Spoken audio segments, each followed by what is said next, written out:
타오르는 목재와 비명 소리가 아침 바람을 타고 들려오며 당신은 잠에서 깨어납니다. 연기로 가득 찬 공기 사이로 마을 아래 해변에 끌어올려진 용머리 장식의 배들이 어렴풋이 보입니다. 남편이 검을 움켜쥐고 문 쪽으로 달려가지만 당신 둘 모두 이것이 승산 없는 싸움임을 알고 있습니다. 해안에 도착한 침략자들이 원하는 것은 금이나 가축만이 아닙니다. 그들이 노리는 것은 훨씬 더 귀중하고 상상할 수 없을 만큼 끔찍한 무언가입니다. 바로 사람입니다. 그리고 만약 당신이 9세기 해안 마을의 여성이라면 지금 당신에게 일어날 일은 역사 기록에 따르면 전장에서의 빠른 죽음보다 훨씬 더 비참한 운명을 의미합니다. 이 잊혀진 역사를 더 깊이 들여다보기 전에 만약 이런 알려지지 않은 이야기들이 흥미롭게 느껴지신다면 구독을 고려해 주시고 댓글로 어디에서 시청하고 계신지 알려주세요. 그것이 우리가 대중적인 역사에서 자주 간과되는 진실을 탐구하는 더 많은 콘텐츠를 만드는 데 도움이 됩니다. 그럼 이제 바이킹 침략자들이 패배한 공동체의 아내들과 딸들을 만났을 때 실제로 무슨 일이 벌어졌는지, 그리고 그들에 대한 처우가 조직화된 사회가 어떻게 체계적인 잔혹함을 정상화할 수 있는지에 대해 무언가 매우 불편한 진실을 드러내는 이유를 살펴보겠습니다. 바이킹 장선이 지평선에 나타나는 순간 자유인으로서의 당신의 삶은 사실상 끝이 났습니다. 이것은 무작위적인 해적 습격이나 굶주린 전사들의 필사적인 약탈이 아니었습니다. 바이킹이 항해와 조선술에 쏟아부은 것과 동일한 정밀함으로 설계된 계획적인 군사 작전이었습니다. 여성을 목표로 삼는 것은 우연하거나 기회주의적인 행동이 아니었습니다. 그것은 세 대륙에 걸친 바이킹 팽창에 자금을 댄 전체 경제 모델의 중심이었습니다. 당대의 기록들은 명예로운 바이킹 전쟁에 대한 모든 낭만화된 관념과 모순되는 그림을 그립니다. 울스터 연대기는 821년 더블린 근처에서 발생한 단 한 차례의 습격에서 바이킹들이 연대기 작가가 묘사한 바로는 엄청난 양의 여성들을 포획했다고 기록합니다. 한 세기 후 같은 자료는 하나의 조직적인 공격에서 3,000명의 사람들이 포로로 잡혔다고 기록합니다. 하지만 이 숫자들은 단순한 군사 통계 이상을 의미합니다. 각각의 수치 뒤에는 단 몇 초 만에 사람에서 재산으로 존재가 변모한 인간이 있었습니다. 관련된 물류를 살펴보면 이러한 작전의 체계적인 성격이 명확해집니다. 바이킹 함대는 우연히 무방비 상태의 마을을 만난 것이 아니었습니다. 그들은 남자들이 먼 들판에서 일하고 있는 수확기에 맞춰 공격을 계획했습니다. 인간 화물을 싣고 신속히 탈출할 수 있도록 조수 패턴과 기상 조건을 연구했습니다. 바이킹 항구의 고고학적 증거는 배수 시스템과 구속 장치를 갖춘 특수 수용 시설을 보여주며, 이는 포획된 사람들을 처리하기 위해 특별히 설계된 영구적인 기반 시설이 있었음을 시사합니다. 여성 포로들은 단순한 노예화를 훨씬 넘어서는 특별히 계획된 형태의 비인간화에 직면했습니다. 중세 스칸디나비아 법전은 여성들이 얼마나 철저하게 기본적인 인간으로서의 인정을 박탈당했는지 드러냅니다. 노르웨이 법은 노예화된 여성을 지칭할 때 일반적으로 사물과 동물에만 사용되는 중성 문법 형태를 사용했습니다. 이것은 단순한 언어적 관습이 아니었습니다. 그것은 포획되는 순간부터 시작된 심리적 파괴에 대한 체계적인 접근을 반영했습니다. 선별 과정 자체가 치밀하고 공포스러웠습니다. 바이킹 침략자들은 여성들을 가축처럼 평가했으며 그들의 외모, 추정되는 생식력, 그리고 다양한 시장에서의 잠재적 가치를 판단했습니다. 가장 매력적이라고 여겨진 이들은 수송 중 즉각적인 성적 착취에 직면했고, 다른 이들은 가사 노동이나 최종적인 재판매를 위해 분류되었습니다. 아랍 외교관 아흐마드 이븐 파들라는 이러한 학대의 계획적인 성격을 드러내는 장면들을 기록했는데, 바이킹 상인들이 잠재적 구매자들이 지켜보고 기다리는 가운데 성폭행을 저지르는 모습을 묘사했습니다. 하지만 아마도 가장 충격적인 것은 이 시스템이 바이킹 사회 자체 내에서 어떻게 정상화되었는가 하는 점입니다. 노예화된 여성들은 숨겨지거나 수치스러운 필요악으로 취급되지 않았습니다. 그들은 지위의 상징으로 전시되었으며 부유한 바이킹들은 가장 아름다운 포로를 소유하기 위해 경쟁했습니다. 한 남자가 소유한 여성 노예의 수는 그의 성공과 사회적 지위의 척도가 되었습니다. 바이킹 매장지의 고고학적 발굴은 주인과 함께 살해되어 묻힌 여성들을 드러내는데 그들의 시신은 특별히 장래 의식을 위해 살해되었음을 시사하는 폭력의 흔적을 보여줍니다. 바이킹 세계 전역에 걸쳐 인간 화물을 이동시킨 운송 네트워크는 이 작전의 산업적 규모를 드러냅니다.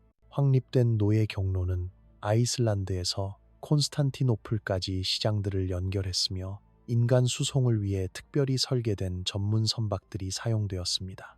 이 선박들은 수주간 지속될 수 있는 항해 동안 포로들을 살아있게 유지하면서 최대한의 인원을 태울 수 있도록 계산된 간격의 화물창을 갖추고 있었습니다. 해양 고고학적 증거는 이 배들이 여성과 어린이를 위해 특별히 크기가 맞춰진 족쇄가 장착된 떠다니는 감옥이었음을 보여줍니다. 이 인간 화물을 받아들인 시장들은 표준화된 가격 책정과 품질 평가를 갖춘 정교한 상업 운영이었습니다. 콘스탄티노플의 노예 시장은 다양한 유형의 여성 포로들을 위한 특정 범주를 개발했습니다. 북유럽 여성들은 직물 작업과 가사 서비스로 높이 평가되었습니다. 더 밝은 머리카락과 피부를 가진 이들은 중동 시장에서 더 높은 가격을 받았습니다. 경제적 계산은 무자비하게 효율적이었으며 인간의 고통을 최대 이익을 위해 최적화해야 할 상품으로 취급했습니다. 여성 노예들은 경제적 가치를 유지하면서 심리적 저항을 무너뜨리도록 설계된 조건에 직면했습니다. 그들은 가축과 함께 바이킹 장옥의 가장 어두운 구역에 수용되었으며 최소한의 음식과 성폭행으로부터의 보호는 전혀 받지 못했습니다. 저항을 보인 이들은 다른 포로들을 공포에 떨게 하여 복종시키기 위해 설계된 공개 처벌에 직면했습니다. 메시지는 명확했습니다.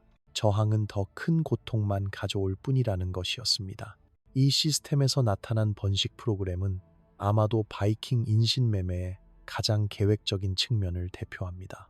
주인들은 의도적으로 여성 노예들을 임신시켜 역시 재산이 될 아이들을 생산했습니다. 바이킹의 의학 지식에는 임신한 노예들의 건강을 유지하기 위한 상세한 지침이 포함되어 있었으며 가축에 사용되는 것과 동일한 임상적 접근법으로 그들을 다뤘습니다. 노예 어머니에게서 태어난 아이들은 어머니의 신분을 물려받았고 이는 세대를 거쳐 계속되는 자기 영속적인 속박의 순환을 만들어냈습니다. 이러한 체계적인 잔혹화는 소수의 무법 침략자들이나 절박한 공동체에 국한되지 않았습니다. 그것은 바이킹 사회의 법적, 경제적, 사회적 구조에 깊이 뿌리박혀 있었습니다. 모든 주요 정착지는 인간 화물을 처리하고 수용하기 위한 시설을 유지했습니다. 법적으로는 소유권을 주장하고 번식 절차를 진행하며 지정된 역할에 저항하는 이들을 처벌하는 구체적인 절차들이 명시되어 있었습니다. 이 작전의 규모는 당시의 인구 추정치를 살펴보면 명확해집니다. 일부 역사가들은 바이킹 시대의 전성기 동안 노예가 스칸디나비아 인구의 최대 25%를 차지했다고 제안합니다. 보수적인 추정치는 3세기에 걸친 습격과 정복 기간 동안 수십만 명의 여성과 어린이들이 바이킹 노예 네트워크 속으로 사라졌음을 나타냅니다. 이러한 절차에 내재된 심리전은 개별 희생자들을 훨씬 넘어서는 것이었습니다. 바이킹 지휘관들은 여성들을 공포에 떨게 하는 것이 그들의 팽창 모델의 핵심으로 가는 여러 전략적 목적을 달성한다는 것을 이해하고 있었습니다. 포획된 여성들에게 무슨 일이 일어나는지에 대한 소문이 퍼졌을 때 공동체 전체가 자신들의 딸과 아내를 문서화된 바이킹의 처우 방식에 내맡기기보다는 저항 없이 항복했습니다. 공포는 도끼나 창보다 더 효과적인 무기가 되었고 바이킹 지도자들은 의도적으로 여성에 대한 체계적인 잔혹함에 대한 명성을 키워나갔습니다. 포획 이후에 이어진 조건화 과정은 바이킹이 군사 전술에 쏟아부은 것과 동일한 정밀함으로 설계되었습니다. 새로운 포로들은 개인적 정체성이나 구출에 대한 희망을 파괴하려는 의도적인 굴욕 의식에 복종당했습니다. 그들은 옷과 문화적 상징을 벗겨졌고 포획자들이 선택한 새로운 이름을 부여받았으며 그들의 종교적 신념을 위배하는 의식에 참여하도록 강요당했습니다. 목표는 단순한 수능이 아니라 완전한 심리적 변형이었습니다. 바이킹 정착지의 고고학적 증거는 포획된 여성들이 당대 자료가 새로운 역할을 위한 준비라고 불렀던 것을 겪은 특수시설을 드러냅니다. 이것들은 단순한 수용 구역이 아니라 조건화 과정의 다양한 측면을 위해 설계된 여러 개의 방을 갖춘 정교한 시설이었습니다. 발굴 작업은 배수 시스템을 갖춘 방들을 발견했는데 이는 체계적인 학대가 발생한 공간을 정기적으로 청소했음을 시사하며 독방 감금을 위해 설계된 것으로 보이는 더 작은 방들도 있었습니다. 이 시스템의 가장 소름 끼치는 측면은 희생자들을 서로 대립하게 만드는 방식이었습니다. 바이킹들은 의도적으로 여성 포로들 사이에 위계를 만들어냈고 새로 도착한 이들을 통제하는 데 협조하는 자들에게는 약간 더 나은 대우를 제공했습니다. 수개월 또는 수년간 포로 생활을 견뎌낸 여성들은 최근에 포획된 이들에 대한 권한을 부여받았고 이는 트라우마를 겪은 이들이 다른 이들에게 트라우마를 주는데 공모하게 되는 순환을 만들어냈습니다. 이 기술은 저항운동이 결코 형성되지 못하도록 하는 동시에 통제를 유지하는 데 필요한 경비병의 수를 줄였습니다. 바이킹과 거래한 아랍 상인들이 남긴 문서는 이러한 잔혹함이 스칸디나비아 사회 내에서 얼마나 정상화되었는지에 대한 통찰을 제공합니다. 이븐 파들란의 기록은 향신료와 귀금속 거래와 함께 여성 매매가 이루어지는 시장을 묘사합니다. 이러한 거래의 일상적인 성격은 인신 매매가 바이킹 상업 문화에 얼마나 철저하게 통합되었는지를 드러냅니다. 구매자들은 다른 상품을 살펴보듯 여성 포로들을 검사했으며 이빨을 확인하고 신체적 힘을 테스트하고 자녀를 낳을 잠재력을 평가했습니다. 광대한 거리에 걸친 포로 수송은 어떤 군사 작전에도 필적하는 물류 조정을 필요로 했습니다. 바이킹 노예 거래상들은 주요 경로를 따라 안전 가옥과 보급소로 이루어진 네트워크를 개발했으며 영국 제도에서 동유럽의 시장까지 인간 화물을 이동시킬 수 있는 기반 시설을 구축했습니다. 이 경로들은 너무나 잘 확립되어 수세기 동안 활성 상태를 유지했으며 일부 경로는 바이킹 시대가 끝난 후에도 오랫동안 인신매매에 계속 사용되었습니다. 여성 포로들은 남성 노예들이 일반적으로 피할 수 있었던 추가적인 공포를 이 여정 동안 겪어야 했습니다. 선원들은 성폭행을 자신들의 지위에 따른 특권으로 여겼으며 포로 여성들은 긴 항해 중 오락거리 역할을 했습니다. 바이킹 선박의 제한된 공간은 폭행이 다른 죄수들이 모두 보는 앞에서 일어났음을 의미했고 이는 신체적 침해에 심리적 트라우마를 더했습니다. 많은 여성들이 이 여정 중에 출산을 했으며 그 조건은 빈번히 어머니와 아이 모두의 죽음을 초래했습니다. 이 인간 화물을 받아들인 시장들은 여성 포로들을 잠재적 용도에 따라 평가하고 가격을 매기는 정교한 시스템을 개발했습니다. 가사 노동에 적합하다고 여겨진 여성들은 성적 착취를 위해 선택된 이들과는 다른 가격이 책정되었습니다. 직조나 금속 작업과 같은 특정 기술을 가진 이들은 전문 노동력을 필요로 하는 장인들에게 팔릴 수 있었습니다. 가장 매력적인 포로들은 그들을 첩이나 지위의 상징으로 유지할 여유가 있는 부유한 구매자들을 위해 남겨졌습니다. 바이킹 영토에서 노예화된 여성들을 관리하는 법적 틀은 그들이 얼마나 완전히 인간으로서의 인정을 박탈당했는지 드러냅니다. 그들은 법적 결과 없이 소유자의 재량에 따라 사고팔고 거래되거나 죽임을 당할 수 있었습니다. 여성 노예에게서 태어난 아이들은 자동적으로 어머니의 주인의 재산이 되었고 이는 한 세대의 트라우마가 다음 세대로 전달되도록 보장했습니다. 이러한 법들은 일시적인 전시 조치가 아니라 수세기 동안 지속된 바이킹 법전의 영구적인 특징이었습니다. 이 시스템에서 나타난 번식 프로그램은 바이킹이 농업 관행에 적용한 것과 동일한 효율성으로 계산되었습니다. 주인들은 어떤 여성 노예가 가장 생식력이 높은지 상세한 기록을 유지했으며 가축 목록처럼 임신율과 생존 통계를 추적했습니다. 임신한 노예들은 연민 때문이 아니라 그들이 대표하는 경제적 투자를 보호하기 위해 약간 더 나은 영향을 받았습니다. 이러한 프로그램을 통해 생산된 아이들은 태어날 때부터 보장된 예속의 삶에 직면했으며 자유나 법적 보호의 가능성은 전혀 없었습니다. 여성 포로들 사이에서 때때로 나타난 저항은 공개적인 경고로 작용하도록 설계된 처벌로 대응되었습니다.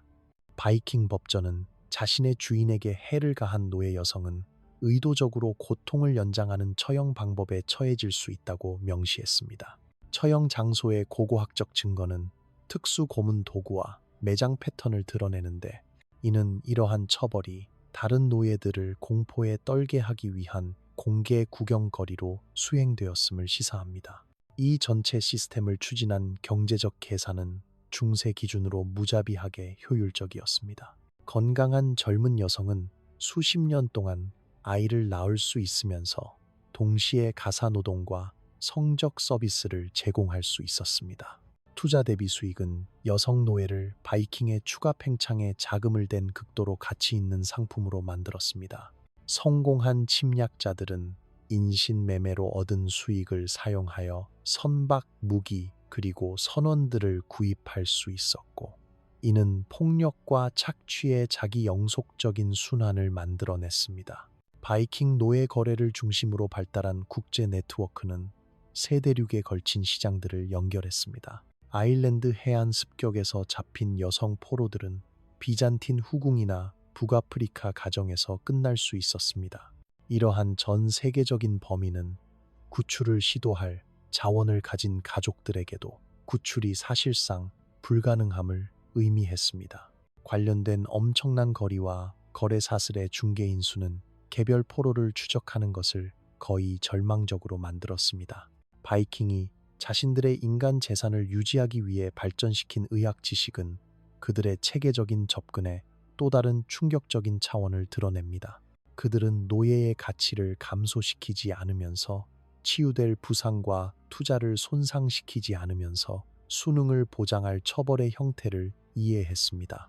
바이킹 치료사들은 포로들 사이에서 흔한 질환을 위해 특별히 치료법을 개발했으며, 노예화된 여성들을 적절한 유지 관리가 필요한 귀중한 가축처럼 취급하는 임상적 초연함으로 인간의 고통에 접근했습니다. 돌에 새겨지고 피로 쓰여지고 북유럽 전역의 고고학 유적지에 보존된 증거는 우리가 바이킹 문명에 대해 가지고 있는 모든 낭만화된 관념에 도전하는 이야기를 들려줍니다.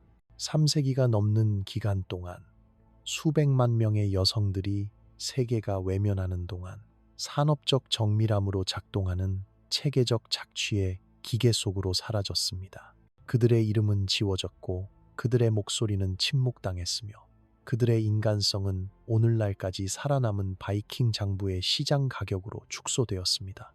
이것은 고대의 야만성이나 중세의 혼란이 아니었습니다. 이것은 전체 문명을 형성하고 오늘날 우리가 대중문화에서 찬양하는 바로 그 팽창에 자금을 댄 조직화된 비인간화였습니다. 장선들, 정착지들, 신세계의 탐험 모두가 역사가들이 최근에야 인정하기 시작한 인간 고통의 토대 위에 세워졌습니다. 바이킹 노예 네트워크 속으로 사라진 여성들은 기념비도 사가도 영웅담도 남기지 못했습니다. 하지만 그들의 이야기는 고고학 기록에, 법전에, 그들의 고통을 목격한 이들의 증언에 살아남아 있습니다. 그것들은 권력이 도덕적 제약 없이 작동하고 경제적 유인이 인간의 존엄성을 가릴 때 문명화된 사회가 얼마나 빠르게 상상할 수 없는 것을 정상화할 수 있는지를 상기시킵니다. 다음에 바이킹 문화에 대한 낭만화된 묘사를 보게 된다면 대중 역사가 침묵시키기로 선택한 목소리들과 전설 속으로 항해한 모든 용머리, 장식의 배를 위해 치러진 대가를 기억하십시오.